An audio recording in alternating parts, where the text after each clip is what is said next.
here's Brody Brazil. Hey, welcome back to the channel. And as you're very well aware, the Oakland A's have been actively pursuing a potential future in Las Vegas.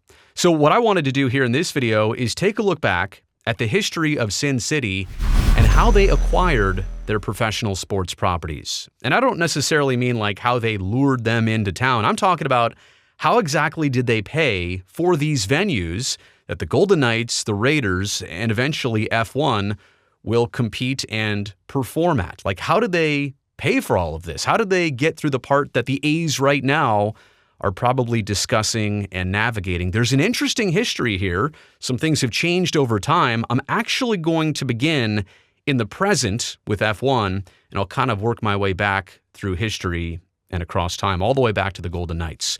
So let's begin with the Grand Prix or the Grand Prix Las Vegas for F1. It's coming in November across a weekend. I think it's the 17th and 18th. And oh my goodness, look at that rendering. I mean, whoever envisioned this had a wild mind to think of race cars down Las Vegas Boulevard at more than 200 miles an hour, like right in front of the Bellagio fountains. Like, this is coming. This is going to be a real thing. Quite the spectacle, quite the visual. And you know F1, right? They don't spare any expense. They put a lot of money into their motorsports, and so they're doing that here in Las Vegas. But that's not going to be cheap to pull off. You can't just run a race on city streets as they are right now. There's a ton of infrastructure and reinforcement work and construction to move islands and all this planning and design stuff. This is very costly. And by the way, this is the point of the video, which I'll get into in just a second. But first, soak that in, and what they're saying could be a billion-dollar weekend for Las Vegas. Now, when they say $1 billion, like, where does the billion go? Does Las Vegas get all of it? No. Does F1 get all of it? No, but probably most of it. Hotels, companies, restaurants, yeah, it's all divided. So $1 billion for a weekend, but do you think Las Vegas doesn't do $1 billion weekends all the time? Anyway, I digress. This is probably going to make a lot of money. This is probably going to be an annual event. Oh, kind of like baseball. But they only do this once a year. And right now, they're going to have to pay a lot of money to get it going. This is from the Las Vegas Review-Journal. I'm going to read this to you. With millions of dollars worth of needed road upgrades set to begin in preparation for the Formula One Las Vegas Grand Prix, questions still swirl around how much public money will go towards those efforts. Wait a second, F1? F1's got a ton of money. They need public money for this? All the sponsorships, all the endorsements, all the teams, and public money is going to go to this? Repaving work will kick off April 2nd, so a couple days from now. In fact, by the time you're watching this, maybe it's already April 2nd. Paving work kicks off April 2nd on a multi-phase work project along the 3.8-mile stretch of public roads that will make up the circuit of the 50-lap race. Goes on to say at this month's Las Vegas Convention and Visitors Authority meeting, the agency's president and CEO, Steve Hill, noted that F1 requested $37 million to go towards the project. And you're just going to hand that over? I mean, you're going to get something back if you're Las Vegas. I understand, but no questions about that. But that's just 37 to start with. It goes on. The exact cost of the needed road work hasn't been publicly announced, but Hill noted the work is, quote, more than double that of F1's ask. That would peg the cost to be at least $74 million, but likely higher. So it's probably not far-fetched to say that this could be a $100 million project. And that's just for the infrastructure and improvements. Oh, where have I heard this before? Does this sound a little bit like Howard Terminal in Oakland? And they're not sure, is this public money? How much of this is going to be public money? How is this actually happening?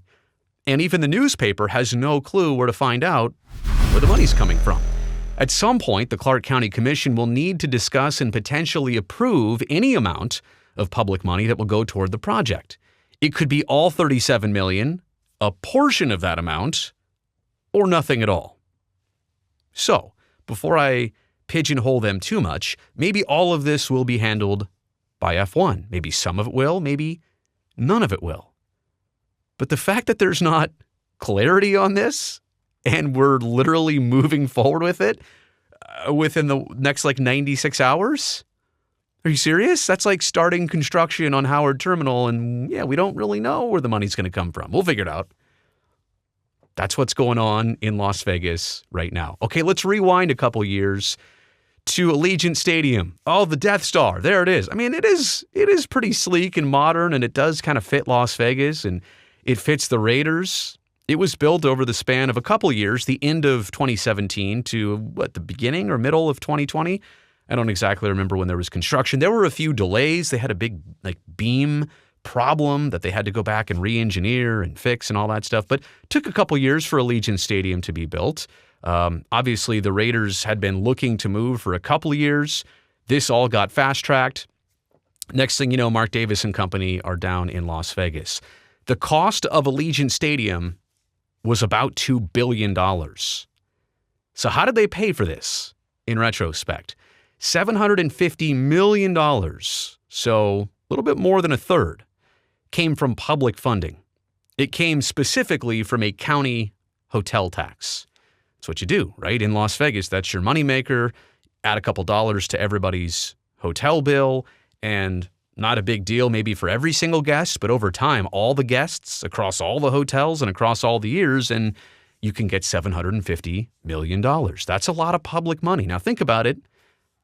That public money could have gone somewhere else in Las Vegas, but instead to build the home for the Raiders and for other events, but primarily it's the Raiders' home.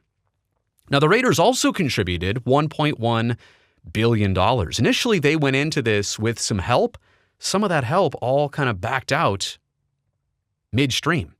So what the Raiders did to make up $1.1 billion of a payment, they secured a loan from Bank of America for $650 million. So they didn't have that money. They loaned it. They got it loaned. $200 million came from the NFL's Stadium Loan Program. Now, this is something where the NFL is very proactive, and I believe Major League Baseball has a retroactive payback plan. But again, that doesn't help you build the stadium. That only helps you recover from it afterwards. And I really would love the chance to talk to Rob Manfred about this, because I've heard him talk about these details before, but they weren't picture perfect clear. So I would love the opportunity to get that explained to me. I'll try as soon as I can. But it's detailed, it's complex. The NFL has a very upfront stadium plan. They will help you finance a new stadium. And I forget exactly what the payback is in return over the years, but they will upfront you, in this case, $200 million. And then $300 million for the Raiders came from personal seat licenses, the naming for Allegiant Stadium, and other revenues they were going to make from the building. So the Raiders didn't even have a lot of cash on hand here. I'm counting of $1.1 billion, $850 million that they didn't even have. They got loaned. And then the $300 million, the final $300 million, is money they'll need to make, right? So there you go. It's kind of interesting that they didn't have all that cash on hand to even chip in their part of the $2 billion. But then it goes deeper. Currently, the average percentage of fans from out of town for the final 5 Raider home games in the last few months of this season, 2022, was 65%. That comes from the Las Vegas Review-Journal. 65% of fans for the final 5 home games. First off, there was only 9 total home games in 2022. And for the final 5, they're saying 65% were out-of-towners. My point is this. You only play 9 times a year. This is not like baseball where you're there 81 times. How can you not sell out with a home crowd primarily if you have 15% out-of-towners, even 25%? 50 is way too much, let alone 65. 65% out-of-towners making up your attendance, which, by the way, the attendance for last season, 26th in the league out of 32 teams. Now, I know when you see 95.5% capacity for the 9 home games, you'll think, well, 95% is pretty good. Yeah, but most teams are at 100%. A lot of teams, like even the San Francisco 49ers, they use standing room only, they're so packed, to get it up to like 103%. The Golden Knights do this, which I'll get into in just a second. So you've got a lot more teams selling out a lot more games.